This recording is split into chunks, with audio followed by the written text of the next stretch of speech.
Administrata Trump u shtyn përpara një plan me 28 pika për t'i dhënë fund luftës në Ukrainë, i cili do t'i bënte lëshime të konsiderueshme territoriale e Kremlinit dhe do të kufizonte ushtrinë ukrainase, një propozim i përshtatur sipas specifikimeve të Moskës, sipas zyrtarëve ukrainas, dhe që tashmë ka shkaktuar fërkime të forta diplomatike në Kiev, Washington dhe Ankara. Plani i ri i Trump do t'i lëshonte Rusisë pjesë të Ukrainës lindore, që aktualisht nuk i kontrollon, në këmbim të një garancie sigurie nga SBA-ja për Ukrainën dhe Evropën kundër agresionit të ardhshëm rus, sipas një zyrtari amerikan të cituar nga Axios. Sipas raporteve ndërkombëtare, plani i paqes me 28 pika parashikon një armëpushim të menjëhershëm dhe një marrëveshje sigurie në mbikëqyrjen e Shteteve të Bashkuara. Ukrainës i bëhet thirrje të njohë sovranitetin rus mbi Krimen dhe zonat e vendit lindor nën kontrollin ose ndikimin rus. Në këmbim të ndihmës ekonomike dhe garancive amerikane të sigurisë, plani përfshin gjithashtu kufizimin e forcave ushtarake ukrainase në rreth 400.000 ushtar, çmilitarizimin e zonave të caktuara dhe ndalimin e përdorimit të raketave me rreze të gjatë veprimi.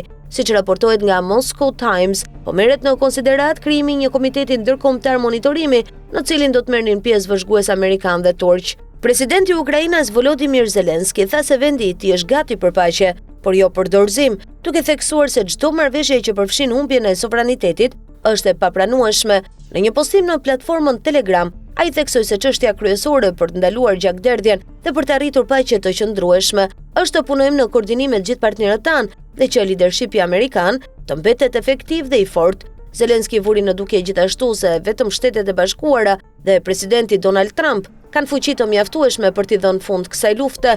Pas bisedimeve të tij në Ankara me Recep Tayyip Erdogan, ai tha se Turqia ka propozuar skema të ndryshme për zhvillimin e bisedimeve të paqes, duke theksuar rëndësinë e ndërmjetësimit turk. Pala ruse mirëpriti planin me kënaqësi. Zëdhënësi i Kremlinit Dmitri Peskov tha se nuk kanë nisma të reja zyrtare, por mediat ruse raportuan se propozimet e Trump po lëvizin në drejtimin e duhur.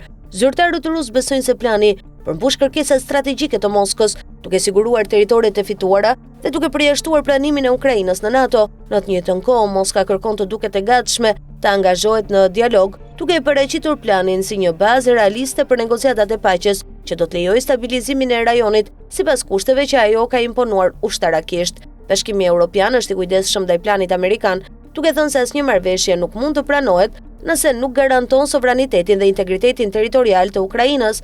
Brukseli po rrit gjithashtu bashkëpunimin e tij në mbrojtje, duke shtyrë përpara një plan për të përmirësuar lëvizshmërinë ushtarake në Europë. Londra ka shprehur mbështetje për përpjekjet amerikane. Një zëdhënës i Ministrisë së Jashtme britanike tha se Rusia mund ta bëjë këtë nesër, duke të rrequr forcat e saj dhe duke i dhënë fund pushtimit të saj të paligjshëm, duke shtuar se Mbretëria e Bashkuar ndan dëshirën e presidentit Trump për t'i dhënë fund kësaj lufte, pavarësisht mosmarrëveshjeve. Burime diplomatike thonë se ringjallja e lidershipit amerikan dhe përfshirja e vendeve si Turqia dhe Britania po rrisin shpresat për një përshkallëzim paqësor, megjithëse kushtet e planit konsiderohen jashtëzakonisht të vështira për të pranuar nga Kievi.